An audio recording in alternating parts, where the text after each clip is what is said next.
Tita, pahiram naman ako ng cellphone ko. Inip na ako dito sa bahay. My goodness!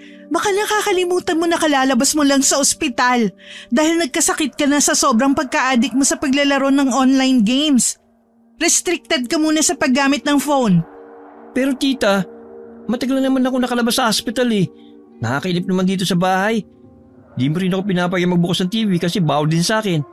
Tapos ayaw pa akong payagan maglaro ng basketball kasama mga tropa ko. Magbasa ka na lang ng books. Marami akong binili sa bookstore last time. Mga published stories yon na mula sa mga apps. Hindi ba uso yun sa mga Gen Z? Eh tita, ayoko naman noon. Hindi ako fan ng mga fiction stories sa SOCMED. Ikaw na lang magbasa. Nahuli ka nga madalas sa trabaho dahil lang sa pagbabasa mo ng mga yan. Restricted ka sa paggamit ng phone. Period. Ay, wait lang. Gusto mo bang maglaro tayo ng chess? Kukunin ko lang yung chessboard. No, ayoko tita. Hindi ka naman masaya kalaro eh. Ang bilis mong matalo. Masyado ka kasing magaling kaya natatalo ko. Pero gagalingan ko na ngayon, don't worry. Ayoko nga. Hindi naman yan ang trip ko ngayon gawin eh. Yung cellphone ko na lang. Sige na. Promise, hindi ko siya gagamitin ng matagal. Ibabalik ko din kagad sa inyo. Hindi ba sabi naman ni Doc, okay lang naman gumamit ng cellphone basta may limitation? Alam mo Kyle, sobrang lala na nangyari sa'yo last time. Ayoko na makita ka nagsasuffer dahil sa kaka-cellphone mo. Huwag ka munang pasaway, please. Hindi nakilig si Kyle sa kanyang tiyahin. Sa halip, pinanlisikan niya ito ng mga mata at umalis. Pumunta siya sa kanyang kwarto at padabog na isinara ang pinto. Pagdating sa silid, patalon siyang humiga sa kaba at nagtalokbong ng kumot. Naiintindihan naman niya na iniingatan lamang siya nito. Pero sa edad niyang 18, parang palagi pa rin siyang tinuturing na sanggol. Isang buwan nang nakalipas mula nang lumabas siya sa ospital dahil sa matinding pagkakasakit.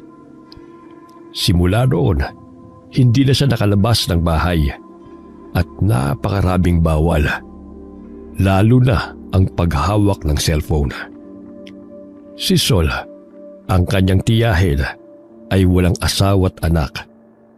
Sa kanya nito ibinuhos ang buong atensyon simula nang mamatay ang kanyang ina nung sanggol pa lamang siya. Samantala, ginugol niya ang oras sa pag-iisip ng paraan kung paano niya makukuha ang cellphone mula kay Sol. Isang oras lang naman niya yung gagamitin at ibabalik din niya ito pagkatapos.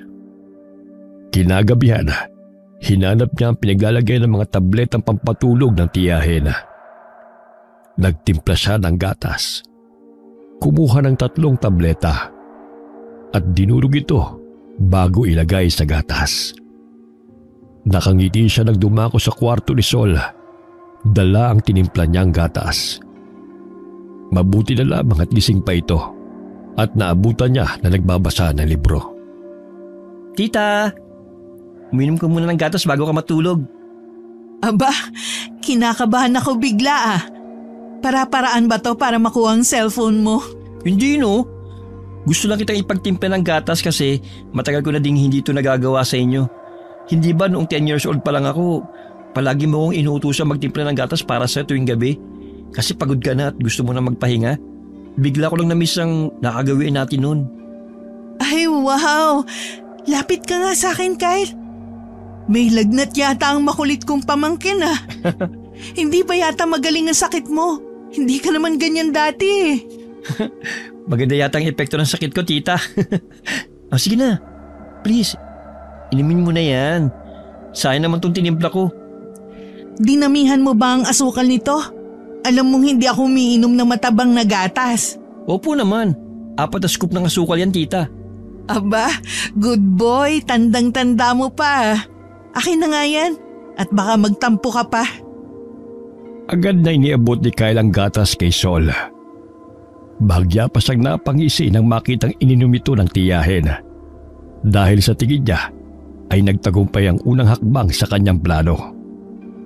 Lalo pa siyang natuwa ng ilang minuto lang ang lumipas ay agad itong nakatulog.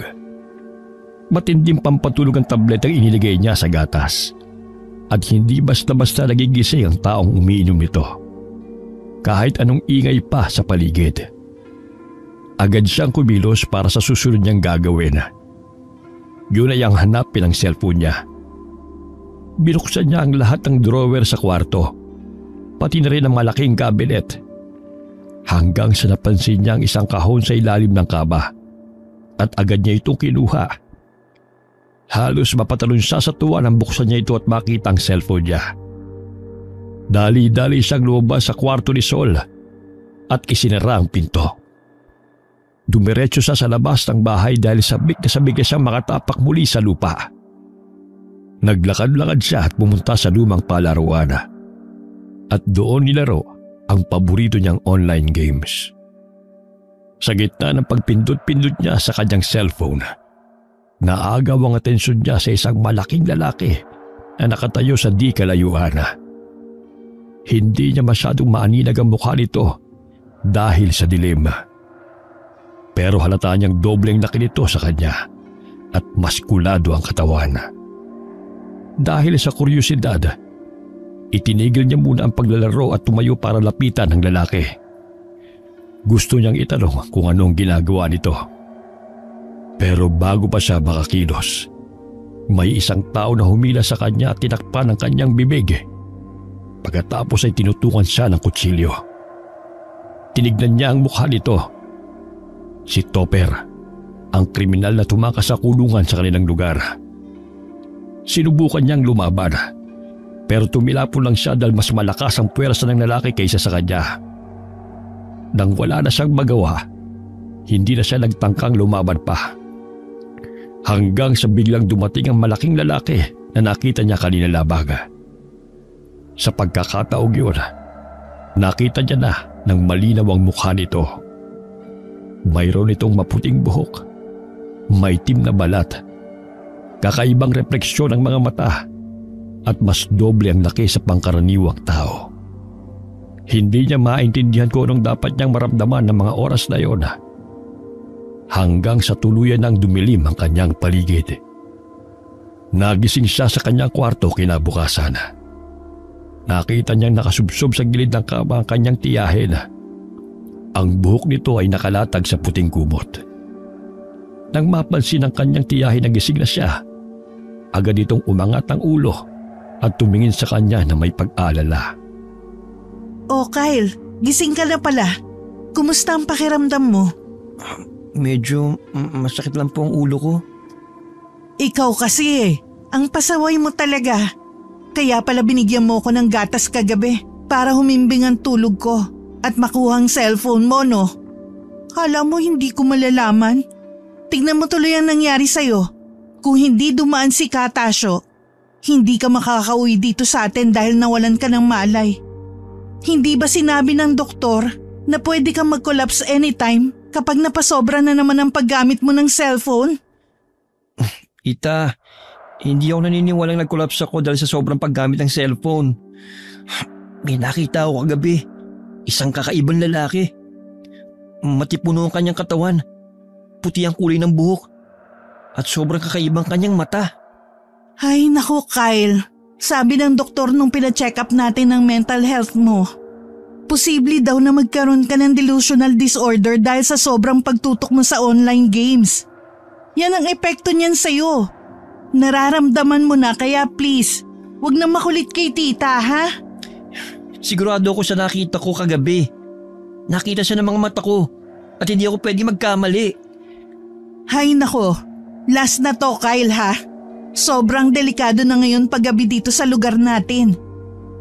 Alam mo ba na may natagpo ang katawan ng lalaki kaninang umaga sa malapit lang na balon? Wakwak ang katawan at maraming sugat. Alam mo ba kung sino ang lalaking yun? Si Topper lang naman, yung batikang kriminal dito sa lugar natin. Natahimik si Kyle dahil sa sinabi ng kanyang tiyahin. Ang lalaking yun, si Topper, ang muntik nang manaksak sa kanya kagabi. Hindi na niya maalala ang sunod na nangyari dahil nawalan siya ng malay. Pero sigurado siya na pinatay ito ng malaking lalaki na nakita niya. Ano raw pong sabi ng mga pulis? Baka pinatay ng kaaway niya dati. Di pa yata nahuhuli kung sinong gumawa eh. Ay naku Kyle, wag mo na nga yung masyadong intindihin. Gusto ko matuklasan kung ano nangyari sa kanya. Ay nako, hero yan? Si Spider-Man ba o si Superman? Wala ka ng time sa ganyan dahil aalis din tayo ngayong araw. Ano po? Aalis tayo ngayong araw? Saan naman tayo pupunta, tita? Magbabakasyon tayo sa Samar. Para naman may mapagkaabalahan ka. Masyado ka na kasing bored sa buhay. Ha? Sa Samar? Anong gagawin natin dun? Parang wala naman magandang place dun eh. Tsaka walang signal dun. Excuse me, nung isang araw ko pa to pinagplanuhan. To the point na nag-leave ako sa trabaho para lang dito, no? No, hindi ako sasama. Mas lalo lang ako maboboard dun. Padabog na bumangon si Kyle mula sa pagkakahiga. Hindi niya maintindihan ng bigla ang pagbabakasyon. Ang mga pangyayari kagabi ay sariwa pa sa kanyang isipan. Hindi pa siya handang maglakbay, lalo na't hindi pa rin niya alam kung anong nangyari sa kanya at kung sino ba talaga ang malaking lalaking nagligtas sa kanya. Lumabas siya ng kwarto at napahinto.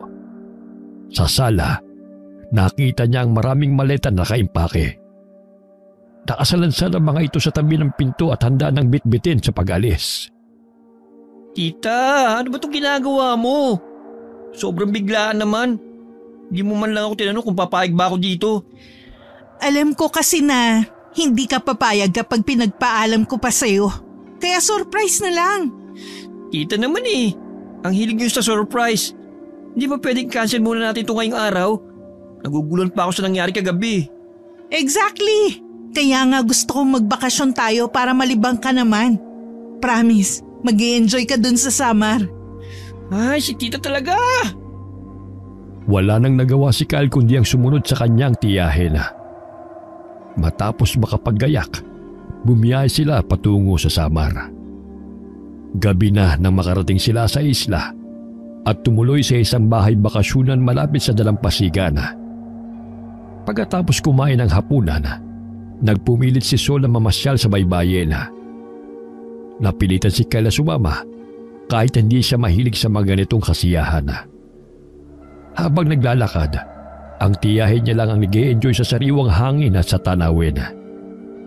Si Kyle naman ay nakatunganga lang, tagakuha ng larawan. Hindi maalis sa isip niya ang mga nangyari sa Maynila, ang takot at pagkalito at ang misteryo ng malaking lalaki. Tita, puno na ang storage ng cellphone mo. Ang dami mo ng picture dito oh. Mas marami, mas maganda. Para marami akong pamimilian sa mga ipopost ko sa social media accounts ko, no? Duh! Anda, pare-parehas lang naman ang post mo sa picture. Nakaganon, tapos puro pa cute. Dahil mo pa akong Gen Z. Hindi nga ako mahilig sa mga ganito eh. Halika, ikaw naman ang kukunan ko ng picture para naman mag-enjoy ka. Masaya kaya to, subukan mo. Tita, alam mo naman na allergic ako sa camera. Heh, wag na matigas ang ulo. I-enjoy mo ang moment natin dito para naman ma-realize mo na hindi lang sa cellphone umiikot ang buhay, no? Wala nang nagawa si Kyle kundi ang sumunod sa kanyang tiyahin. Iniabot niya dito ang hawak na kamera at siya naman ang nag-pose. Tanging tayo at konting ngiti lang ang nagawa niya. Pero sa loob-loob niya ay naiirita na siya. Tuwang-tuwa naman ang tiyahin niya. Nakuhanan siya ng picture. Pero biglang nagbago ang ekspresyon ng mukha ni Kyle nang makita niya mula sa hindi kalayuan ang malaking lalaki na nakita niya noong nagdaang gabi. Nakatitig ito sa kanya na parang nagmamatsyag. Agad namang napansin ni Sol ang pagbabago sa kanyang aura. Kyle, ano nangyayari sa'yo? Bakit ganyan ang itsura ng mukha mo? Natatai ka ba? Tita, yung lalaki na nakita ko kagabi, nandito siya. Sumunod siya. Sumunod siya sa atin. Ha? Ayan ka na naman sa pagkapraning mo, Kyle eh. I-enjoy mo na lang kasi yung view nitong dagat. Para naman hindi mo maisip yung mga ganong bagay. Tita, totoo po kasi yung sinasabi ko. Ah, 9:00 na pala. Oras na ng pag-inom ng gamot mo. Tara na. Hinila na si Kyle ang kanyang tiyahin, kaya wala na siyang nagawa kundi ang sumunod dito. Palinga-linga pa siya sa paligid, nagbabaka sakaling makita niyang muli ang lalaki. Pero hindi na niya ito nakita pa. Pagdating nila sa bahay bakasyon na kanilang tinutuluyan, agad siyang nahiga sa kwarto at nagtalokbong ng kumot. Naguguluhan siya sa nangyari kanina. Hindi niya maintindihan kung bakit niya nakita ang lalaking yun. Hanggang sa nakatulugan na niya ang pag-iisip. At nagkaroon siya ng isang kakaibang panaginip. Sa panaginip niya, nakita niya ang malaking lalaki na madalas niyang makita. Sinundan niya ito at nakarating siya sa isang kakaibang komunidad. Nakatira roon ang mga tao na katulad ng lalaki ang pisikal na itsura. Mga ilang saglit lamang ay nagising na siya sa panaginip na yon at agad siyang napabangon. Tagaktak siya ng pawis at malakas ang tibok ng kanyang puso. Sa hindi malamang dahilan, bigla na lamang siyang tumayo at lumabas. Tumungo siya sa talahiban na nasa likod ng kanilang tinutuluyan. Lumakad siya ng lumakad hanggang sa makarating sa isang kakaibang lugar. Sa di kalayuan, natatanaw niya ang isang komunidad na may mga lingas ng apoy. Pinaliligiran ito ng mga tao na tila ba nagsasayawan at nagkakasiyahan. Abala siya sa pagbasid nang bigla na lamang may kumalabit sa kanya. Napatalon siya dahil sa pagkagulat at biglang bumungad sa kanya ang isang matanda at maskuladong lalaki na may dalang lampara. Iho, anong ginagawa mo rito? Gusto mo bang ipain ang sarili mo sa mga halimaw? Aba, ibang klase ka ha? Hindi ko po alam. Dito na lang po ako dinala ng mga pako eh. Utoy, alam ba kung anong mayroon sa lugar na ito ha? Po, ano po meron sa lugar na ito? Ay, mukhang hindi siya taga rito. Ngayon ko lang nakita ang binatang yan sa lugar natin eh. Ang mabuti pa iho, umuwi ka na. Saan bang yung tinutuluyan at ihatid ka na namin? Hindi na po kailangan. Kaya ko naman po umuwi na mag-isa eh. Tanda mo bang pasikot-sikot ang daan dito? Utoy, magpasama ka na. Masyadong delikado rito. Huwag ka mag-alala. Hindi kami masamang tao. Ako nga pala si Gardo. At itong kasama ko naman ay tatay ko, si Mang Ipe. Makakilalang albularyo kami sa lugar na ito. Kaya mapagkakatiwalaan mo kami. Napanatag ang loob ni Kyle sa sinabi ni Gardo. Nagpatiuna sa paglalakad ang dalawa at agad namang siyang sumunod sa mga ito. Nang ihakbang nila ang kanilang paapali sa lugar na yon, natigilan sila sa narinig nilang ingay. Sigaw yun ng isang babae na humihingi ng tulong. Kinabahan si Kyle dahil pamilyar sa kanya ang boses. Kaagad silang pumunta sa pinanggagalingan ng ingay. Nang matuntun nila yon, nakita nila si Sol na nilalapa ng mga aswang. Agad na sumugod si Gardo sa mga nilalang na yon. Takot na takot si Kyle sa nasaksihan. Nais niyang tulungan ng kanyang tiyahin, pero pinigilan siya ni Mang Ipe bago pa siya makakilos. Dito ka na lang. Napakadelikado. Hindi mo sila kaya. Tita ko po yun. Papatay siya ng mga nilalang na yun. Hindi ko kakayanin kung may mangyayari masama sa kanya. Si Gardo nang bahala sa kanya. Kaya niya mga yun. Ano pong klase mga nilalang mga yan? Hindi po ba sila mga tao? Hindi sila mga tao. Sila ay kabilang sa mga aswang na kung tawagin ay gabunan. Ang pinakamakapangyarihan at pinakamalakas sa lahat ng mga aswang. Napakong tingin ni Kyle sa mga nilalang na nasa harap niya. Parang tumigil ang dugo niya sa sobrang takot. Bigla niyang naalala ang malaking lalaki na madalas niyang makita sa paligid. Pareho ang itsura ng mga ito. Mahaba ang buhok, malaki at matipuno ang pangangatawan, at parang marmol ang gaspang ng balat. Sa sobrang lakas ng mga aswang, tumilapon lang ng tumilapon si Gardo. Walang epekto ang buntot pagi na pinangahampas niya sa katawan ng mga ito. Pansamantala lang silang nangihina at pagkatapos ay nakakabangon muli.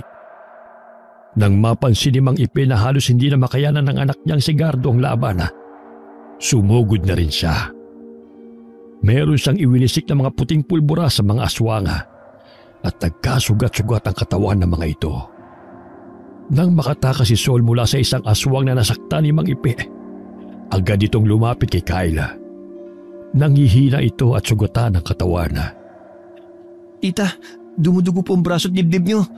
Ayos lang po ba kayo? Ayos lang ako. Malayo sa bituka to. Ikaw, ayos ka lang ba? Opo tita, umalis na po tayo dito. Kailangan natin magamot ang mga sugat mo. Oo, Kyle. Napakadelikado dito. Umalis na tayo. Baka may mangyaring masama sa'yo. Saan kayo pupunta? Huwag muna kayong humiwalay sa amin.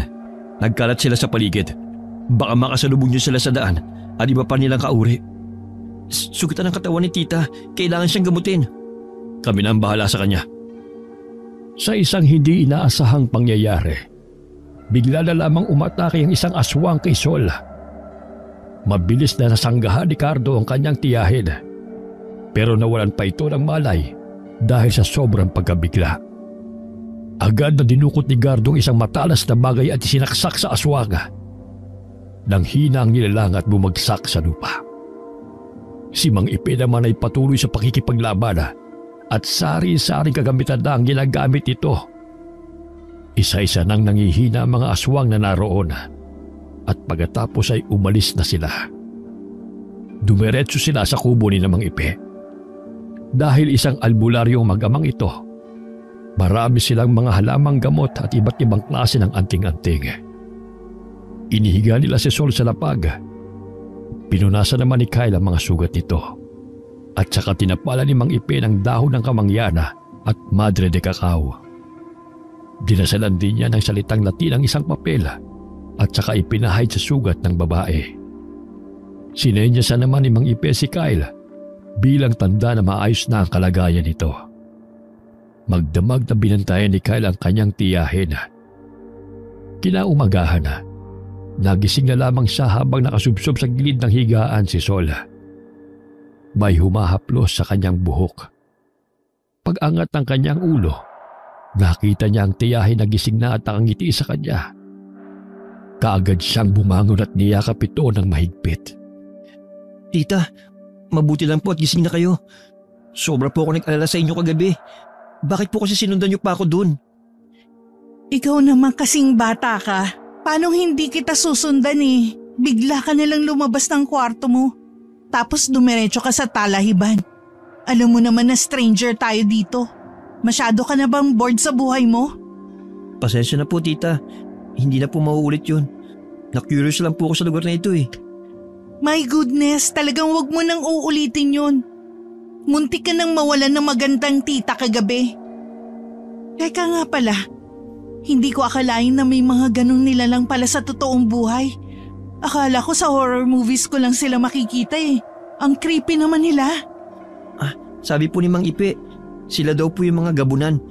Mang malalakas na aswang talaga sila. Teka, wala yata tayo sa bahay bakasyonan ah. Nasaan tayo, Kyle? Nasa bahay po tayo ni Mang Ipe at Gardo. Yung mag-ama na nagligtas sa atin kagabi. Eksaktong pagkasabi ni Kyle noon, dumating si Gardo. Dala ang 2 tasa ng mainit na kape. Napansin ni Kyle na natulala ang tiyahin niya kay Gardo. Parang nagkagusto ito kagad sa binata. Kinalabit niya ang tiyahin para mahimasmasada at bigla itong napahiya. Hindi mo naman sinabi na nasa bahay pala tayo ni Piolo Pascual. Hi! Sol nga pala. Nice to meet you. Gardo nga pala. Kumusta ng pakiramdam mo? Ayos lang naman. Kaso hindi ko alam kung nananaginip ba ako. Dahil may gwapong artista sa panaginip ko. Tita, kakahiya ka. Parang bata. Biro lang, di ba? Ang KJ mo talagang bata ka. Magkape muna kayong dalawa. Maraming salamat po sa tulong nyo kagabi sa amin ni tita. Kung hindi po dahil sa inyo, baka kung ano nangyari sa amin. Huwag mo nang isipin yun. Mga dayo lang kayo sa lugar na ito, kaya nagmamalasakit kami sa inyo. Pwede kayong manatili rito sa kubo namin ni tatay hanggat sa gusto nyo. Hindi namin kayo mababayaan dito. Delikado na rin kasi ang panahon ngayon eh. Panay na sa laki ng mga gabunan. Salamat po sa inyong pag-aalala. Pero sa tingin ko po, kailangan na po namin ni tita na bumalik sa Maynila. Ha? Anong sinasabi mo? Kararating lang natin kahapon dito sa Samar. Tapos babalik na tayo ulit sa Maynila. Hindi pa nga tayo nakakapag-explore man lang sa mga places dito. Tita, delikado na po sa lugar na ito. Hindi na tayo dapat magstay pa rito. Ayoko nang maulit yung nangyari sa atin kagabi. Kayong bahala. Sige po. Salamat po talaga sa inyong pag-aalala. Matapos uminom ng kape na inihanda ni Gardo, nagpaalam ang magtiyahin sa mag-ama at bumalik sa kanilang bahay bakasyonan. Nagulat sila nang makita na nasunog ito.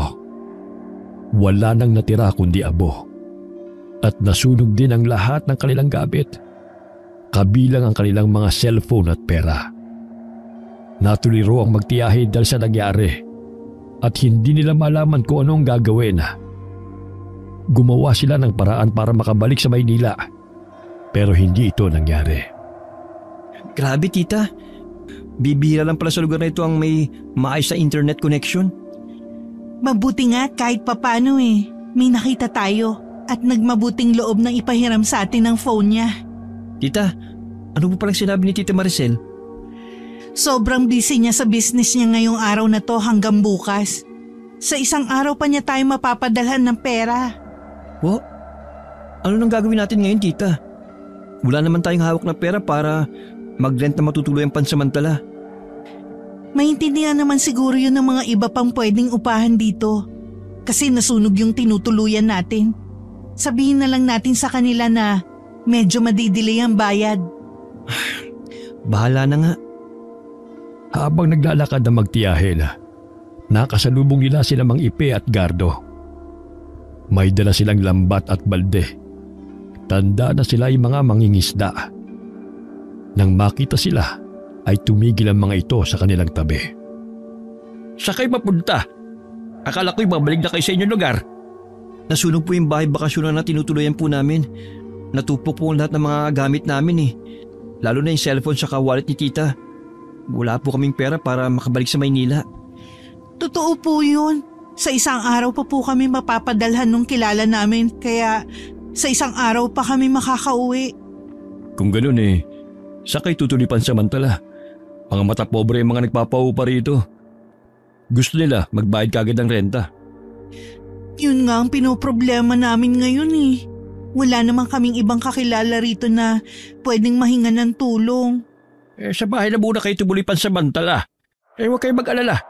Hindi namin kayo sisingilin ng renta. Tulong na rin namin yun sa inyo. Kaya huwag niyong masyadong alalahanin. Talaga po? Maraming salamat po sa inyo. Huwag po kayong mag-alala. Kami naman po ang tutulong sa inyo kapag kayo naman po nangailangan ng tulong. Huwag mo rin masyadong kaisipin. Ang mahalaga, may matuluyan kayo ngayon. Dahil sa kabutihang loob ng mag-ama, may natuluyan din sa wakas sa magtiyahin. Pumunta na sila sa kubo ng mga ito at pagdating roon ay may iniabot ng mga damit sa kanila si Gardo. Alam ko na wala kayong damit na pamalit dahil natupok na nga po yung mga gamit nyo. Ipapahirin ko muna sa inyo ang mga damit na ito. Itong para sa Sol. Para sa akin to? Ako, baka magalit ang asawa mo ha? Sa kanya yata ang mga ito Wala akong asawa. Yung pinsa ko may-ari niyan. Naiwan niya nung magbakasyon siya dito. Talaga? So, available pa ang posisyon? Charot! Wala akong balak na mag-asawa. Kuya Gardo, maraming salamat sa pagpapatuloy mo sa amin dito sa inyong bahay. Pati na rin dito sa mga damit na pinahiram nyo. Huwag po kayong mag-alala. Baka po sa isang araw umuwi na po kami. Hinihintay na lang po namin yung padala ni Tita Maricel. Huwag mo masyadong kaisipin yun. Saka tumutulong talaga kami sa mga dayong katulad ninyo na nangangailangan ng tulong. Hindi lang kayong unang tao na tinulungan namin. Pagkasabi ni Gardo noon, natigilan ang lahat dahil sa narinig nilang ingay ng mga tao mula sa labas. Dali-dali namang lumabas si Gardo at sinundan siya ni Kayla. Pagdating nila sa labas, nakita nilang isang babae na may dalang sanggol. Nangingitim na ang balat ng sanggol. Nakalobo ang tiyan at halos wala ng malay. Agad na sinindihan ni Mang Ipe ang kandila at kinuha ang isang malaking dahon. Dahan-dahan niyang tinampal-tampal ang mukha ng sanggol. Pagkatapos, kumuha siya ng papel at nagsulat ng ilang salitang Latin na hindi maintindihan ng mga tao. Hinawakan niya ang ulo ng sanggol at dinasalan ito. Samantala, inihanda naman ni Gardo ang isang palanggana na puno ng tubig. Naglagay siya ng isang pulang likido sa tubig. Gamit ang bimpo, ipinunas niya ang tubig na yon sa sanggol. Nagtataka si Kyle sa kung anong sakit ng batang ito. Matapos ang panggagamot, naisip niya na dapat niyang tanungin si Gardo tungkol sa sakit ng sanggol. Yun ba? Kagagawa nito ng mga gabunan. Ano pong ginawa nila sa sanggol? Inoorasyonan nila ito. Pagkatapos ay nag-iiwan sila ng papel at isinusulot nila dito ang oras ng kamatayan ng sanggol. Pagkatapos ay bigla na lang ito magkakasakit. Magpapakita ng mga sintomas na parang naiempatyo. Tapos mga ilang araw lang namamatay na. May natukasang gamot ng tatay, kaya halos araw-araw dito sila dinadala para gamutin. Sa kasamaang palad, hindi lahat ng ginagamot ng tatay ay nabubuhay. Ang iba naman ay namamatay din. Grabe naman po pala yun. Bakit kailangang sanggol po ang kanilang ialay? Bakit hindi lang yung mga masasamang tao?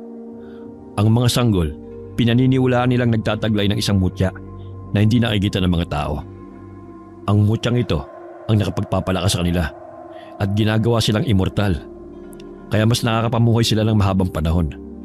Noong una hindi pa nila ito ginagawa at hindi pa sila nananakit ng mga taong hindi lumalapit sa kanila o sa kanilang lugar. Pero napilitan silang galawin ng mga sanggol nang mawala ang pinakamakapangyarihan ng mutya ng araw. Mutya ng araw? Para saan po ito? Ito ang pinakamakapangyarihang mutya sa lahat. Kaya nitong gawing taong isang aswang at immortal na hindi kailanman mamamatay. Ang mutyang ito ay itinataas lang sa kanilang poste at magbibigay liwanag na ito sa kanilang lahat, nasasapat para sa kanilang buong komunidad at makatanggap ng kapangyarihan. Saan po nagmula ang mutya ng araw? Ang mutya ng araw ay nagmula sa puso ng pinakaunang pinuno ng mga gabunan. Siya ay kumukuha ng lakas sa araw upang mabuhay. Dahil sa tagal na niyang nabubuhay, nagsawa na siya at ginusto na niyang mamatay. Bago siya pumanaw, ibinigay niya muna ang kanyang puso sa kanyang nasasakupan. Inurasyonan nito at naging pinakamakapangyarihan. Bakit po kaya ito nawala? Sa katunayan, ito ay nahati sa dalawa. Ang isa ay pinaniniwalaang nawala at ang isa naman ay nasa dating pinuno. Itinago ito ng kanilang dating pinuno dahil na rin sa kanilang kalabisan. Umabuso na din kasi sila at naging gahaman at naghasik ng lagim sa mga tao. Pero nang mamatay ang kanilang pinuno, ay gumawa pa rin sila ng paraan para mapagbigay ng hilig ng kanilang laman. At nagawa pang idamay ang mga walang kamuwang-muwang ng mga sanggol.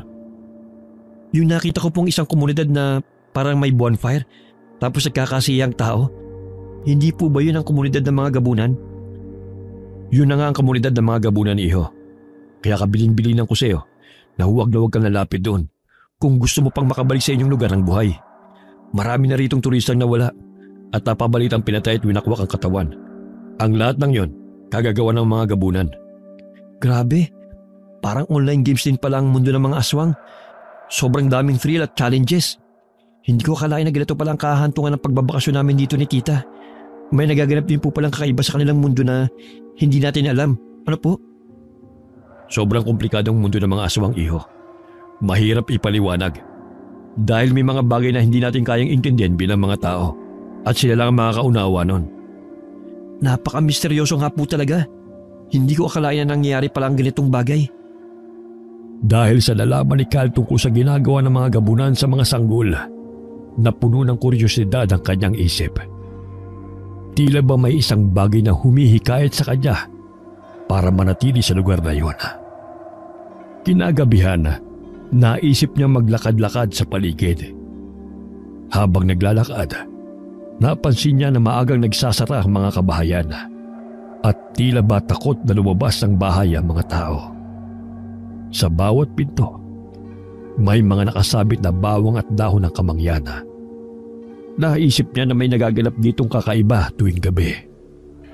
Napagdesisyonan niyang huwag munang pumasok sa loob ng bahay at abangan muna ang susunod na mangyayari. Nais niyang malaman kung anong misteryo nagaganap roon. Naisipan niya magpahangin at naupo siya sa tuktok ng isang burol. Doon ay tanaw na tanaw niya ang kagandahan ng paligid. Nagmuni-muni siya ng mga oras na yon at dinama ang preskong hangin. Mga ilang minuto pa lang siyang nakakapikit ay nagulat siya nang may isang malakas na yabag siyang naramdaman papalapit sa kanya. Napapitlag siya at napatayo.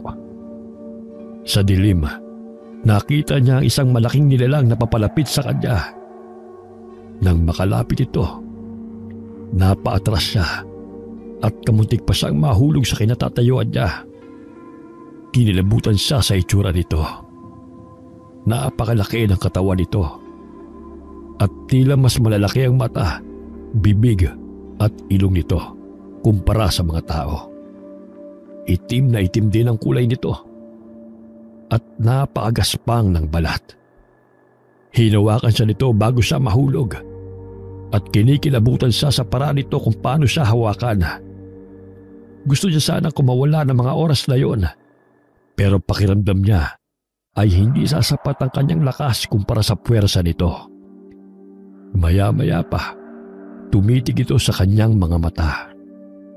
Nakita niya na naglingas ang loob ng mga mata nito at maya-maya pa ay parang lumipat sa kanya ang lingas na yon. Bigla na lamang nagdilim ang kanyang paningin pagkatapos. Para siyang nahipnotismo at hindi niya na alam ang sunod na nangyari. Nagising si Kyle sa isang kakaibang lugar. Hindi ito ang bahay ni Mang Ipe o ang bahay bakasyonan na kanilang unang tinuluyan. Ito ay parang sinaunang bahay ng mga Pilipino noon bago pa dumating ang mga Kastila. Gawa sa kawayan ng dingding at may mga kakaibang palamuting nakasabit dito. Ang mga palamuting ito ay gawa sa mga buto ng hayop at perlas. Eksaktong pagbago niya, dumating ang isang lalaki na may dalang mangkok. May laman itong pulang sabaw na hindi niya alam kung ano. Magandang umaga, mahal na prinsipe. Oras na para kumain ng almusal. Mahal na prinsipe? Ano pong ibig niyo sabihin? Nasaan po ako? Mamaya ko na ipapaliwanag ang lahat. Humigop ko na lang muna ng sabaw para magkaroon ng laman ng inyong sikmura. Pero bakit po ako nandito? At sino po ba kayo? Ako si Kulas, ang inyong tagapag-alaga. Huwag na maraming tanong. Maingat na inilapag ng lalaki ang mangkok sa lamesang katabi ng kanyang higaan. Nandiri siya sa itsura ng laman ito. Parang sariwang dugo na namuo sa sabaw. Sa pag-aakalang isa lang yun sa kakaibang putahe, kinuha niya ang kutsara at sumandok ng kaunting sabaw. Inamoy niya ito at nang makalapit sa kanyang ilong ay halos masuka na siya. Napakalansa ng amoy nito, parang nabubulok na karne. Kung hindi mo pipiliting kainin yan, ay hindi ka mabubuhay. Yan ang kakainin mo simula ngayon. Ano po bang nangyayari? At bakit kailangan kong kainin ng nakakadiring pagkain na ito? Dahil kabilang ka sa amin. At simula ngayon, ay ibang nilalang ka na. Hindi ko kayo maintindihan. Hindi ba pwedeng ipaliwanag niyo muna ang lahat sa akin? Saka mapagkakatiwalaan ko ba kayo? Iho, alam kong hindi mo nakilala ang tunay mong ama. Hindi nga po. Bata pa lang ako, hindi ko na siya kilala. Oras na siguro para malaman mo kung anong totoo. Ang totoo niyan, ang tatay mo ang dating pinuno ng mga aswang at ikaw ay isang prinsipe. Tayo ay hindi mga tao. Tayo ay mga aswang na kung tawagin ay gabunan. Gabunan? Hindi po yan totoo. Hindi ko po nakilala ang tatay ko simula pagkabata. Pero sigurado ako isa siyang tao. Wala naman po akong nakitang kahit anong tanda sa sarili ko na isa akong aswang. Kasinungalingan lahat ng yan. Wala ka pang nakikita sa sarili mo dahil hindi pa lumalabas ang tunay mong likas. Kaya ka nga narito para matutunan mong yakapin ang tunay mong pagkatao. Balang araw, magiging katulad ka rin namin. Alam kong ayaw mong pang kainin ang pagkain na yan dahil naninibago ka pa. Pero bumangon ka na dyan at gumayak. Ipapakilala kita sa buong angkan at tanggapin mo rin ang mainit na pagbati nila para sa iyong pagbabalik sa komunidad ng mga gabunan. Hindi makapaniwala si Kyle sa mga narinig. Para siyang natuklaw ng ahas dahil sa mga nalaban niya. Wala siyang nagawa kundi tanggapin ang katotohanan. Kinabukasan, ipinakilala siya ni Nicolas sa iba pang taga roon. Mainit ang pagtanggap sa kanya ng mga ito.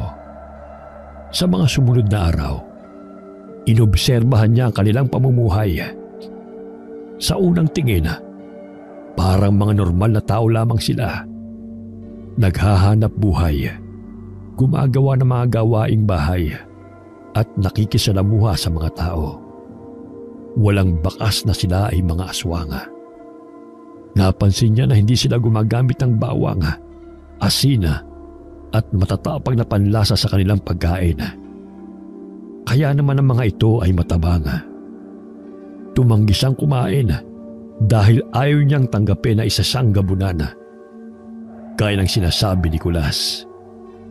Bagamat normal ang kanilang pamumuhay, may kakaibang orasyon silang binibigkas na hindi niya maintindihan. Palagi rin silang umiinom ng sariwang dugo at kumakain ng hilaw na karne.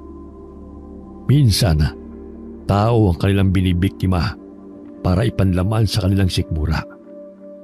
Nagulo ang utak ni Kyle sa mga natuklasan. Gusto na niyang makaalis sa lugar na yon. Bagamat mabuti naman sa kanya ang mga nandoon. Hindi pa rin ito ang mundong nakasanayan niya. Nais niyang bumalik sa kanyang pamilya. Nangungulila na siya sa tita Sol niya. Alam din niya na nag-aalala na ito. Pagod siyang umupo sa isang malaking puno ng balete. Doon, napabuntong hininga siya. Nagulat siya nang marinig ang kaluskos sa damuhan sa tabi ng puno. Isang kamay ang lumitaw at maya-maya pa ay biglang bumungad si Mang Ipe sa kanya. Sabi na dapat magbawas na ako ng pagkain ng baboy. Hindi na tuloy ako magkasya sa butas. Mang Ipe, paano po kayo nakapasok dito? Hindi daw po basta-basta nakakapasok ang mga tao rito. Akyat bahay dating lolo Ipe mo. Ano pong koneksyon nun eh? Hindi naman po kayo umakyat. Sumuot po kayo sa butas. Ilang taon na kasi akong pabalik-balik dito. Alam na alam ko ang mga lagusan dahil dito ako nagdanako ng iba't ibang klase ng mga halamang gamot. Marami kasi silang tanim dito eh. Mabuti na lamang nakakatsamba. Hindi pa nahuhuli. Basta, tayo na. Sumama ka na sa akin pabalik. Pumunta po kayo dito para iligtas ako? Paano niyo po nalamang nandito ako? Ito namang batang ito, malakas ang pandama ko. Alam ko na kung ano at sino ka. May idea na kagad ako na nandito ka ngayon dahil hindi ka titigilan ng angkan mo. Ngayong naramdaman na nila, nakabilang ka sa kanila. Ibig sabihin, alam niyo din po yung sinasabi nila na kabilang ako sa lahi ng mga aswang na gabunan? Totoo po ba yun? Paano po nangyari yun? Ikaw talagang bata ka. Mamaya na lang natin pag-usapan yan. Ang mahalaga sa ngayon ay makalis ka sa lugar na ito. Tayo na, baka maabutan pa nila tayo. Ang tiyahin mo tsaka si Gardo, naghihintay sa labas. Sige po. Bago pa man makahakbang ang dalawa, nakarinig sila ng mga yabag na papalapit. Nagmamadali silang sumuot sa butas. Ngunit bago pa man makapasok si Mang Ipe, nasabit ang kanyang salawal sa isang alambre. Nahubuan siya at sa halip na mataranta, napatawa si Kyle dahil sa ekspresyon ng matanda. Dahil wala itong suot na panloob. Ay, Diyos ko, pag binamalas ka nga naman, buti na lamang medyo tigasin pa itong si Manoy ko. Hindi nakakayang ibalandra. Hoy, iyo, ano? Tawa ka ng tawa dyan. Tulungan mo ako rito. Hindi ako magalaw dito dahil nasabit na rin sa alambre itong suot kong kamiseta. Yung itsura niyo, Mang Ipe, parang matanda na pinaglinis sa sampalok ang muka. Tapos proud pa kayo sa Manoy niyo, ang liit naman. Abay, lintik kang bata ka. Nag-aasar ka pa. Uunahin mo pa yung pagtawa. Lilitsunin tayo ng mga ilang wala sa oras. Halika na, tulungan mo na ako rito. Bilisan mo. Ito na po. Ayusin ko na. Ay, lintik, Mang Ipe, yung shorts ko, nasabit din. Ano ba yan? O ano, kinarma ka naman ngayon ano? Inaasan mo pa ako ng maliit ang manoy ko ha? Mas maliit pa kayo sa'yo eh. Hindi mo lang naging kasindaki ng daliri ko yan. Sorry namang Ipe. Ano nang gagawin natin ngayon? Hindi na rin ako makakibo rito. Pati damit ko nakasabit na rin. Teka lang. Para nagsasara na yata yung lagusan.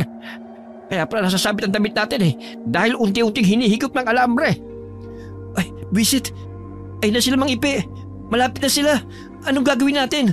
Para tayo makakataas sa kanila? Kunin mo ito isang pulbura. Inorasyonan ko yan. Kapag sinaboy mo yan sa mga aswang, ako magsusugat ang katawan nila. Dahil nakakapaso ito. Mang Ipe, yung butas, unti-unti na nagsasara. Sabay na napasigaw ang dalawa nang unti-unti nagsara ang lagusan. Parehas silang tumalsik at napasubsob sa lupa. Nang iangat nila ang kanilang mga ulo, nakita nila si Kulas na nakatayo sa harapan nila. Sinusubukan mong itakas ang mahal na prinsipe sa lugar namin no?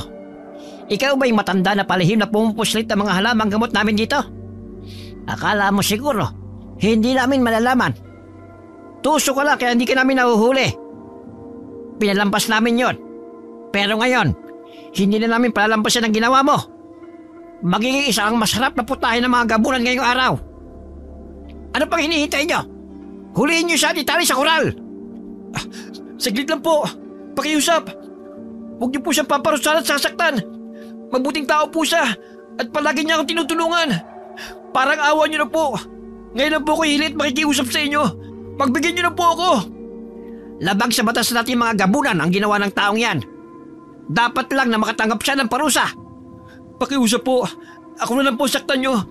Huwag na po siya. Sige na po. Hindi namin yun magagawa. Ano pang hinihintay nyo? Talian nyo siya at agad dalhin sa kulungan. Hindi masusunod ang kagustuhan ng prinsipe. Dahil hindi na pagbigyan ang kanyang hiling, napalaglag na lamang ang balikat ni Kyle. Itinali nila si Mang Ipe at pinagtulungan itong bitbitin ang dalawang gabunan. Gayunpaman, bago pa man sila makakilos, biglang lumukob ang isang makapal na usok sa kanilang paligid. Napansin ni Kyle na nahihirapang huminga si Kulas. Nang hina ang mga ito at natumba. Nang mahawi ang usok, nakita niyang titasol niya na may hawak na pambomba. Ito ay nilikha gamit ang pulbos ng bulaklak ng gabi, buhangin ng dagat, insenso at kamangyan. Pagkatapos ay inorasyonan. Sinasabing ito daw ay nakakapanghina sa mga aswang. Si Gardo naman ay tumutulong dito para maglagay ng bala. Laking tuwa ni Kyle ang makita ang tiyahin at kaagad niya itong nilapitan. Sumunod naman si Mang Ipe na kaagad namang nakalaga ng tali sa kanyang mga kamay. Sabay silang sumugod sa mga ito. Tita, paano niyo po yung nagawa? Siyempre, magaling magturo tong gwapong kasama ko eh. Gardo, Sol, paano kayo nakapasok dito? Saan kayo dumaan? Siyempre tay, ako bang hindi makakaalam? Dito din ako nagnanakaw ng mga halamang gamot. Ay lintik ka! Akyat bahay ka din pala! Anak nga kita! Kyle, Diyos ko, ang pinakamamahal kong pamangkin. Ayos ka lang ba? Nasaktan ka ba? Anong ginawa nila sa'yo? Sobra-sobrang pag-aalala ko sa'yo. Akala ko mawawala ka na sa akin eh. Tama na tita, ang OA mo naman. Siyempre palaban tong pamangkin mo no. Huwag kang corny dyan, ayos lang ako. Ito naman pamangkin ko oh. Siyempre pinapractice ko lang yung acting ko. Pwede na ba sa best actress ang Tita Sol mo? O take 2 pa rin? Ikaw Papa P, ano masasabi mo? Oo, pwede na. Pwede na. Kita naman oh, kahit kailan talaga puro kalokohan. Mabuti naman nakagawa kayo ng paraan na makapasok dito dahil natrap na kami sa loob. Sinasarahan na pala yung lagusan na nakauguli akong daanan. Alam na pala nila yung pagnanakaw ko. Lampas na kasi sa oras na pag-usapan natin eh. Hindi pa rin kayo lumalabas. Inisip namin na posibleng may nangyaring hindi maganda sa loob. Sumunod na kami at hinanap kong muli yung lagusan na alam ko dito. Teka, anong ibig niyo pong sabihin na pag-usapan? Ibig sabihin, planado niyo yung pagpunta rito? Siyempre, nung bigla kang nawala, alam na agad nila kung saan ka nagpunta. Eh di yun, nagplat na agad kami ng plano kung paano ka may liligtas dito. Itong pambombang to, ngayon nga lang ito ginawa eh. Ang galing-galing nga ni Gardo, plus point siya sa akin. Maraming salamat po sa inyo at niligtas niyo ako rito. Akala ko, dito na ako habang buhay eh. Akala ko, hindi na ako makakaalis dito. Ang mahalaga, ligtas ka na ngayon. OMG! Ang dami nila, papunta sila sa atin! Napalingon si Kyle at ang kanyang mga kasama sa pulutong ng mga gabunan na papalapit sa kanila. Sobrang dami ng mga ito, kaya nataranta silang lahat. Nagbago na rin ang anyo ang mga ito at naging nakakatakot na mga aswanga. Nagmadali silang tumakbo palayo at dumaan sa lagusan na dinaanan ni Gardo para makalabas sa lugar na yon. Sa kasamaang palad, naabutan pa rin sila ng mga aswanga. Sinubukan ni Sol na buksan ang hawak niyang bomba, ngunit wala na itong bala dahil naubos na. Kinuha naman ni Mang Ipe ang maliit na bote at isinaboy ang laman nitong puting pulbura sa mga aswanga. Bawat matamaan ito ay nasusugatan ang katawan at nanghihina. Kinuha naman ni Gardo ang sungay ng baka at isinaksak sa mga ito. Bawat masaksak ay nasusunog ang katawan. Lumaban naman si Sol gamit ang buntot pagi. Gaya ng mga naunang sandata, napapatumba niya ang sinumang aswang na matamaan ito. Gayunpaman, doble ang lakas ng mga aswanga at napakarami din ang bilang kaya hindi nila matalo. Hanggang sa naubusan na sila ng panlaban at tumakbo na lamang sila at nagtago sa damuhan. Tay, paano nang gagawin natin? Ubus na mga dala nating sandata laban sa kanila. Oo nga po, Mang Ipe, anong gagawin natin? Napakarami po nila. Ang mabuti pa, umalis na tayo rito. Hindi tayo pwedeng basta umalis. Susundin tayo ng mga ito at baka biktimahin din nila ang ibang tao. Kailangan wag natin silang hayaan makalampas dito sa lugar nila. Gamitin na natin ang inorasyon ng kuminatamis sa bawang. Ha? Para saan naman yun, Tay? Kakainin natin tapos lulunukin. Mapapautot tayo. At ito magsisilbing pangontra na natin sa mga aswang. Yak! Hindi mo nakakadiri yun. Kayo na lang ang gumawa. Hindi ko gagawin yan, no? Tita, huwag ka nang maarte. Gawin mo na lang kasi. Bawang? Tapos iuutot? No way! Mas magiging malakas kasi ang puwersa kapag lahat tayo gagawa. Nasa bingit tayo ng kamatayan ngayon. Hindi na pwede mag-inarte dahil kung hindi, magiging pagkain tayo ng mga aswang. Ilalabas ko na may natamis na bawang. Kumuha kayo ng isang piraso at mabilis na nguyain. Mga 3 minuto lang at mapapautot na kayo. Sabay-sabay natin gawin yon. Kinuha ni Mang Ipe ang isang maliit na garapon na natatakpan ng tela at binuksan ito. Pagkabukas pa lamang, umaaling-asaw na ang amoy, kaya lahat sila ay napatakip ng ilong. Gayunpaman, wala na silang ibang pagpipilian sa oras na yon. Para lamang makaligtas, tiniis nila ang amoy at kumuha ng tig-isang piraso. Panayang pilit ni Kyle sa tiyahin na panayang pag-iinarte at ayaw makisama. Sa wakas, napapayag din niya ito. Kumuha sila ng tig-isang piraso at niluya ito, saka nilunok. Ilang minuto lamang ang lumipas, umugak na ang kanilang tiyana at sabay-sabay silang napautot. Hindi ito basta ordinaryong utot dahil naglalabas ito ng makapal na usok. Ang gas na nailabas nito ay nasinghap ng mga aswang na umahabol sa kanila. Dahil dito, nawala ng lakas sa mga ito at biglang nagsitumba. Mabilis silang nakatakas sa lugar na yon at tumakbo ng mabilis. Wala nang nakalapit pa sa kanila. Nang malayo na sila, sabay-sabay silang napabuntong hininga. Lalo na nang matalaw nila ang kubo ni Mang Ipe.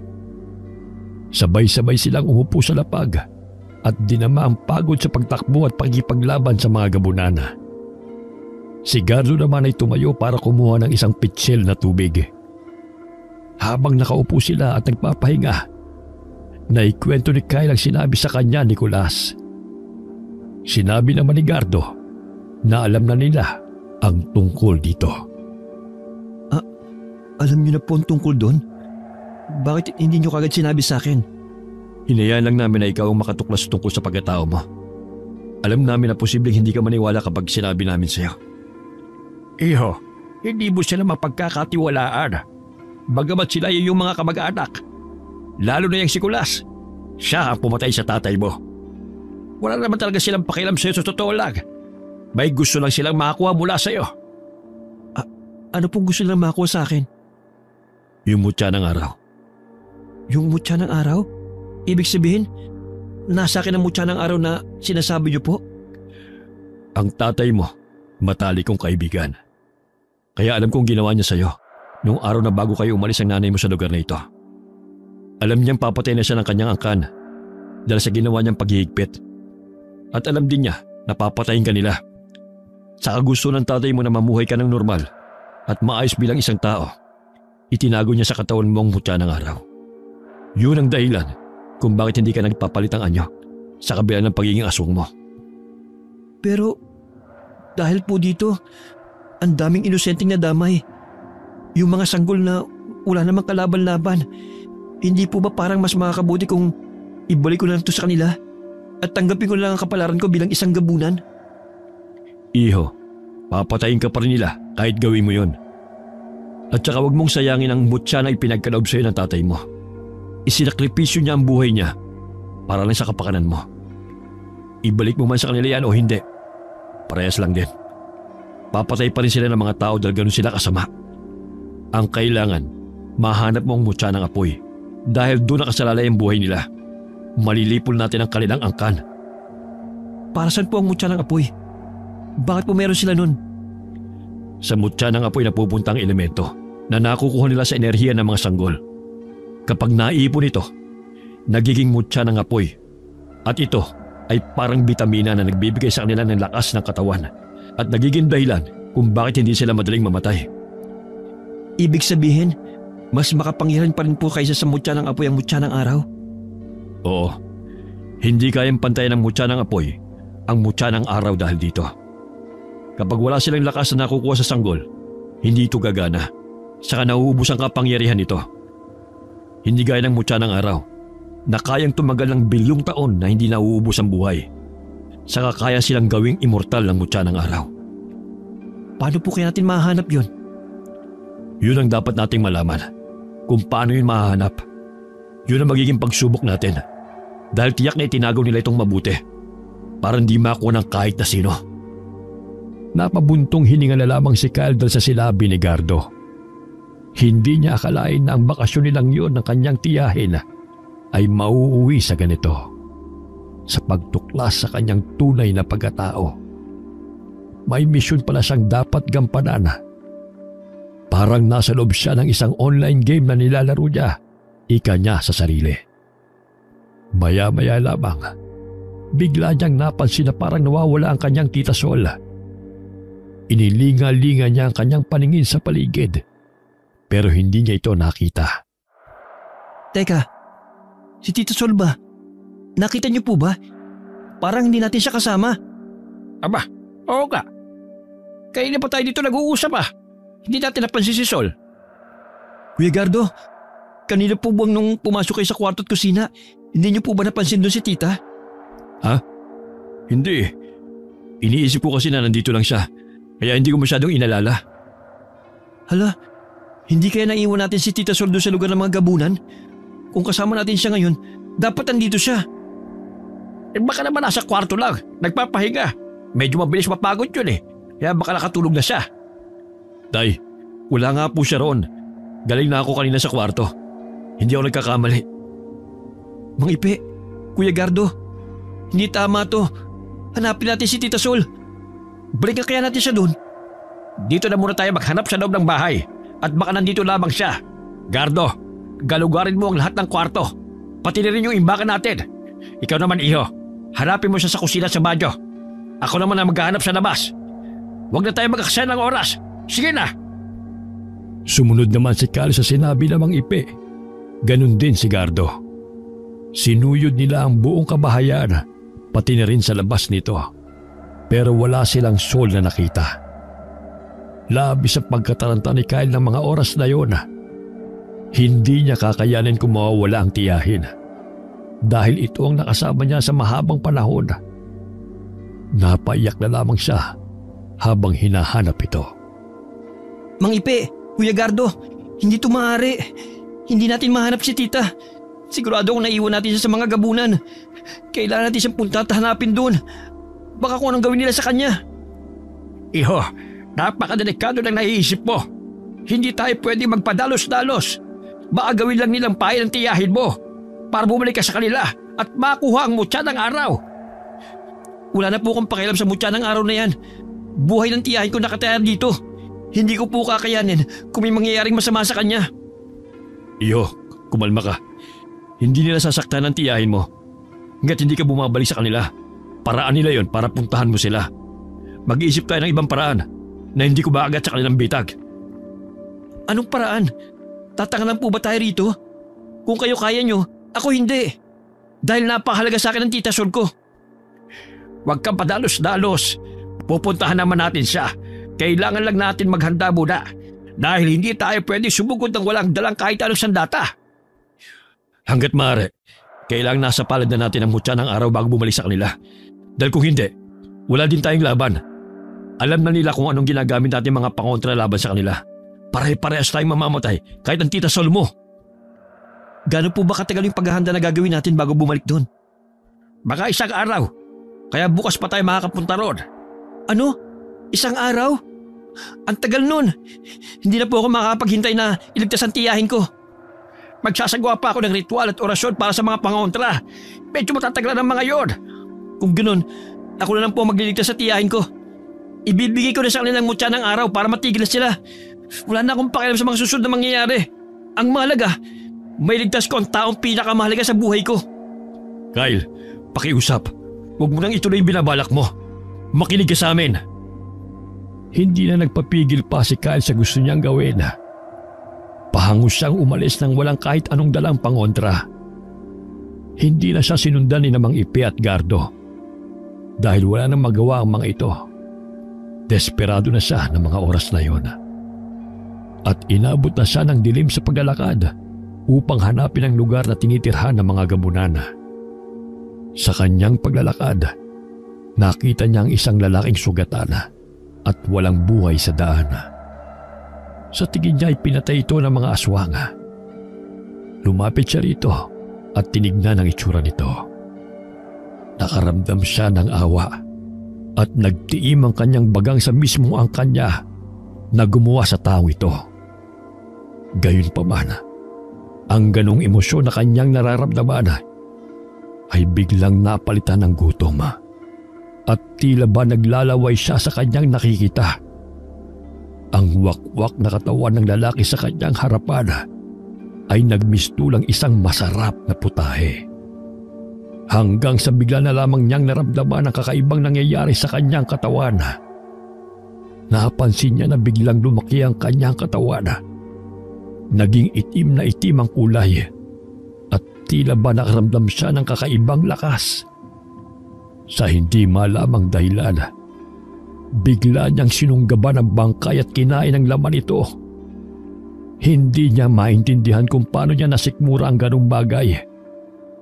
Pero pakiramdam niya ng mga sandaling yun ay napakalinamnam ng karni nito at napakasarap ng dugo. Nang siya ay mahimasmasan, bigla siyang nandiri sa kanyang ginawa. Bumalik siya sa pagiging tao at ng mga oras na yun ay kanyang napagtanto na posibleng wala nang talab sa kanya ang mutya ng araw. Dahil dito, determinado siyang lumakad papunta sa lugar ng mga gabunan para ibigay sa mga ito ang hinahanap nila at iligtas na rin ang kanyang tiyahin. Dumaan siya sa lagusan na dinaanan noon ni Gardo. Pagkarating niya roon, naabutan niya kagad dito sa bungad. Nakita niya ang kanyang tiyahin na walang malay. Walang nagbabantay roon, kaya malaya siyang nakalapit dito. Inihiga niya yun sa kanyang hita at saka ginising. Tita, gumising ka. Narito ako, si Kyle. Ang nag-iisa mong pamangkin. Kyle, hindi ka dapat pumunta dito. Napakadelikado. Tita naman anong gagawin ko? Hayaan kitang saktan ng mga aswang na yun? Hindi ko gagawin yun. Ikaw na nga lang ang kaisa-isang meron ako Mawawala ka pa? Pero Kyle, hindi mo ko kailangan iligtas dito. Wala ka bang kasama? Ikaw lang mag-isa? Ayaw kong payagan ni Mang Ipe at Kuya Gardo. Di ako lang mag-isang umalis para puntahan ka dito. Hindi mo dapat to ginawa. Pag nakita ka nila, papatayin ka nila. Alam ko na kung anong mga balak nilang gawin. Wala akong pakialam kung saktan o patayin nila ako. Basta ililigtas kita rito. Tsaka wala na rin naman talab sa aking katawan yung mutya ng araw Kaya ibabalik ko na ito sa kanila para matapos na ang lahat ng ito. Hindi mo magagawa yan. Umalis ka na dito. Ha? Bakit naman hindi ko magagawa yun? Nasa akin lang ang mutya ng araw. Wala. Hindi na naituloy ni Sol ang sasabihin dahil naramdaman nila na papalapit sa kanila si Kulas at ang mga iba pang gabunana.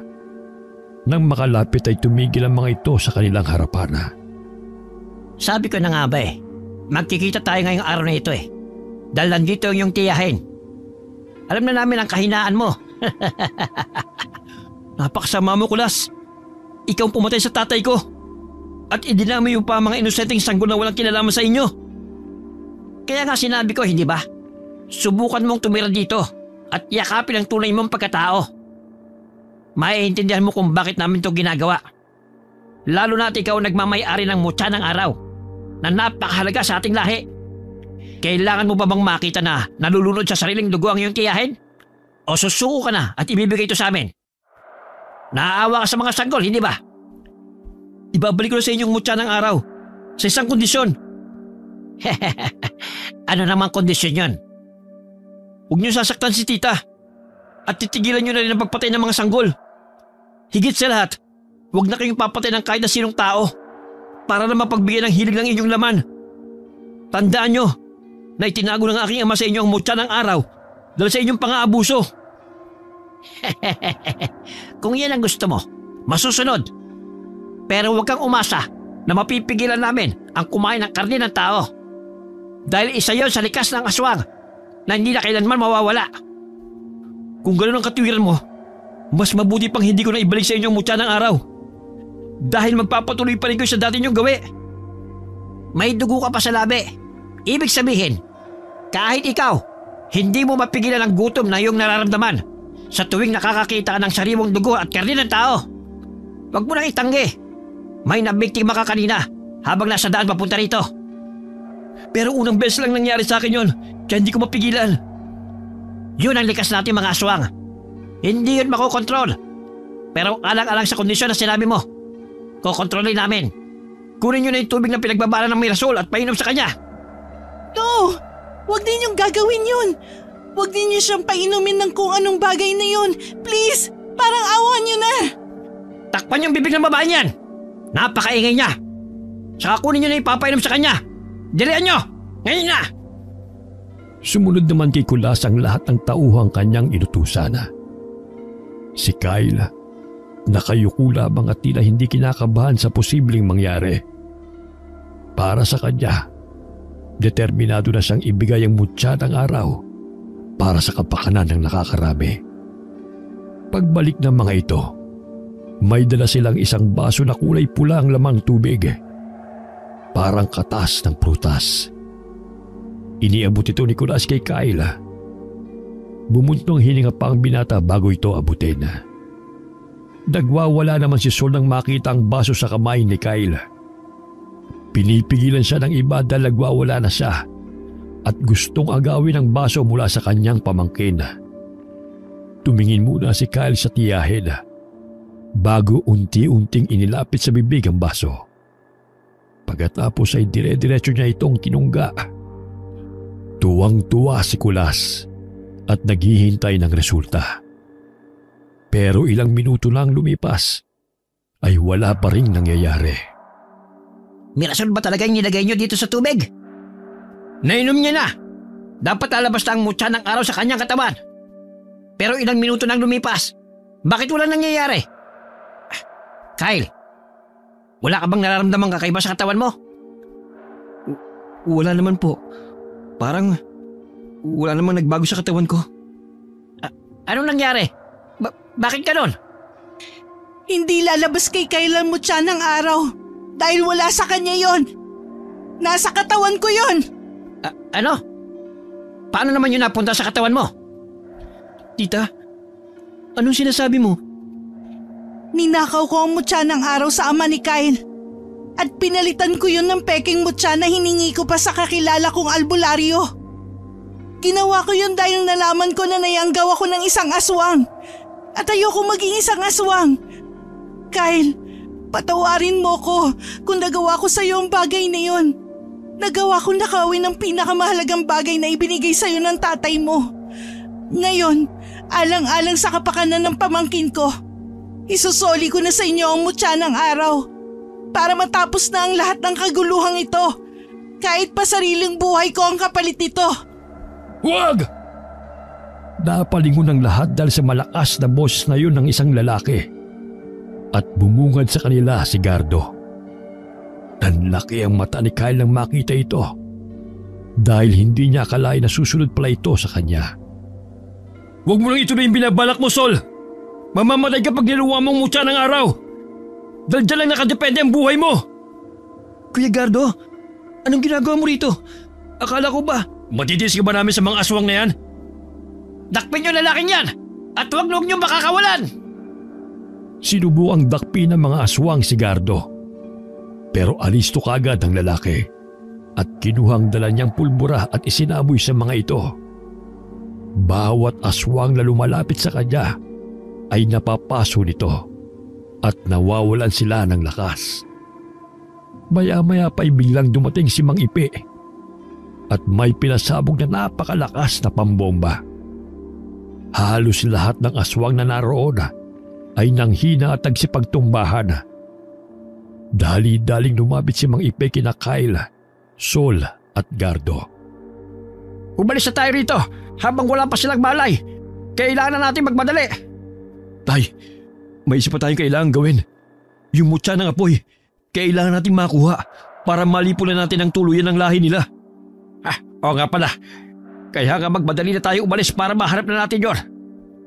Kaso, parang mali yata yung nadala yung bomba. Yan yung pasabog na nakakapagpalakas sa mga aswang. Kaunting minuto lang sila mawawala ng malay. Tapos pag nagising na sila, magiging dobleng lakas nila. Paano pa natin mahanap yung mutya ng apoy kung magigising sila kagad? Ang mangyayari niyan, kakailanganin na nating umalis kagad dito at bumalik sa lugar natin dahil hindi natin sila makakaing labanan. Anak ng tinapa, palpak ang trabaho ng lolo nyo. Wala na tayong ibang magagawa. Umalis na tayo. Sa ibang araw na lang natin hanapin yung mutya ng apoy. Mang Ipe, unti-unti na po sila bumabangon. Ito na nga bang sinasabi ko, tatay? Mas mabangis ang dating nila ngayon kaysa noon dahil sa binomban nyo sa kanila. Umalis na tayo! Takbo na! Bilis! Agad na nagsipagtakbuhan ang apat dahil sa sinabi ni Kyle. Pero labis na malalakas sa mga aswang. Kaya naman agad din silang naabutan ng mga ito at hindi na sila makapalagpa. Agad na kinuha ni Mang Ipi ang natitira nilang pangontra, ang pulbos ng kamangyan. Pero agad din itong naubos. Si Gardo naman ay hinugot ang buntot pagi mula sa kanyang salawal at ipinanlaban sa mga ito. Si Kyle naman, dahil wala siyang kahit anong pangontra, kahit ano na lang na mahawakan niya ay pinanlaban niya sa mga ito. Makailang beses din siyang inihagis at tumilapon. Pati ang mag-ama ay wala na ring magawa dahil sa sobrang lakas ng mga aswang. Hanggang sa sabay-sabay na silang nangatumba at magkasama silang itinali ng mga ito. Hindi na kayo makakapalagpa. Kayo ang gagawin namin pagkain para sa seremonya mamaya. At ikaw babae, ilalabas mo na ang mutya ng araw bago namin gutay-gutayin ang katawan mo. Kayo naman, magsipanghanda na kayo para sa piging natin mamaya. Hayaan niyo muna dito ang 4 na taong ito. Mahihina na sila at hindi na makakatakas. Tatay naman kasi, mali yung ginamit mong pambomba. Ganito tuloy nangyari sa akin. Wala na tayong magagawa sa kanila. Natalo na tayo. Paano pa natin mahanap yung mutya ng apoy? Pasensya ka na anak. Nagmamadali kasi tayo eh. Kaya nalito na ako kung alin ang dadalhin kong pangontra. Kasalanan ko po ang lahat ng ito. Kung nakinig lang po sana ako sa inyo, hindi ito mangyayari. Sinabi na namin sa iyo, matatalino ang mga gabunan. Bukod sa malakas silang mga aswang, kinikilala nila ang mga kalaban nila. Anong magagawa natin? Aapat lang tayo kumpara sa bilang na mayroon sila. Kaya ikaw, huwag kang magpadalos-dalos kagad sa pagdidesisyon. Kahit paggaano ka kritikal ang isang bagay, pag-isipan muna at siguraduhin na napaghanda ang mabuti ang lahat. Lalo na sa mga ganitong pagkakataon. Kapag hindi tayo nakawala rito, ito na rin ang araw ng ating wakas at magpapatuloy ang paghahasik nila ng lagim sa mga tao sa lugar na ito. Isang malalim na buntong hininga na lamang ang pinakaulan ni Kyle ng mga sandaling yon. Wala na siyang magawa kundi tanggapin ang pagkatalo nila at wala na siyang pag-asang makakakawala pa sila roon. Ipinikit na lamang ng binata ang kanyang mga mata at tahimik na lumuha. Maya-maya, bigla na lamang may dumating na isang malaking gabunan. Nanlaki ang mga mata ni Kyle dahil natitiyak niya na ito yung malaking lalaki na madalas magpakita sa kanya. Mayroon itong dalang kakaibang bagay.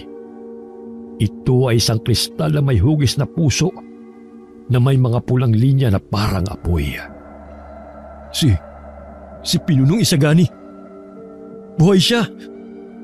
Siya din po yung lalaki na madalas magpakita sa akin. Sino po siya? Kyle, siya ang tatay mo. Buhay siya. Buhay ang tatay mo. Talaga po? Paano nangyari yun? Nasa kanyang mutya ng apoy. Ibig sabihin, magagawa niyang lipunin sila. Hindi makapaniwala si Kyle sa sinabi ni Gardo.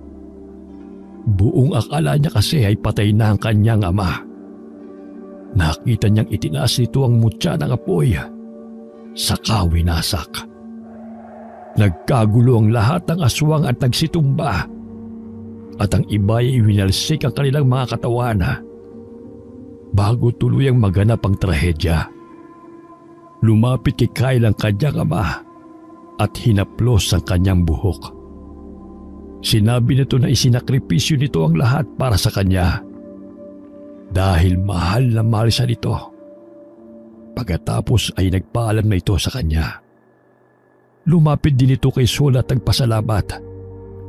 Sinabi nito na hindi na niya kailangang ibigay pa kay Kyle ang mutya ng araw na nasa kanya. Dahil ibibigay niya kay Kyle ang mutya na nasa kanyang katawan. Pagkatapos, may inilagay itong isang kristal na parang araw sa bibig ni Kyle bago umalis. Iwinasiwas nito ang mutya ng apoy at pagkatapos ay inilagay sa mataas na poste at doon ay nilagyan ng maraming asin. Dito na nagtapos ang buhay ng mga gabunan. Napaiyak na lamang si Kyle dahil pati ang kanyang ama ay nawala na rin. Ginawa lamang yun ang ama mo para sa lahat. Siya na mismo ang nagnakaw ng mutya ng apoy para sirain ito at wakasan na ang kanilang lahi. Kung limitado ang buhay ng mga tao, mas limitado pala ang buhay ng mga aswang. Dahil sa kagustuhan nilang mabuhay, sila'y nag-aaway-away din at nag-aagawan. Hindi ko akalain na matutuklasan ko ang ganitong bagay sa bakasyon namin ni Tita. Wala na maghahasik ng lagim sa mga tao dahil wala na mga gabunan. Ang pinuno nila mismo ang siyang nagwasak sa kanilang lahi para lang matigil ang kasamaan. Kahanga-hanga. Tunay nga pong kahanga-hanga si Ama. Kaya pala siya nagpapakita sa akin dahil pinoprotekta at binabantayan niya ako. Pagkatapos ng pangyayaring yon, ay panatag silang umalis sa lugar na yon. Kinabukasan ay umalis na rin sina Kyle at ang kanyang tiyahin upang bumalik sa Maynila. Nagpasalamat naman sila kina Mang Ipe at Gardo sa kabutihan ng mga ito. Ang bakasyon na yon ang nakapagpatuklas kay Kyle sa maraming bagay na ang mundo niya ay hindi lamang umiikot sa online games. Marami pang dapat matuklasan at misteryong dapat maungkat. Napakahiwaga ng buhay. Minsan, hindi natin aakalain na sa kabila ng simpleng buhay na meron tayo, ay may mga pambihira at di pangkaraniwang misyon pala tayo na kailangang tuparin. Wakas.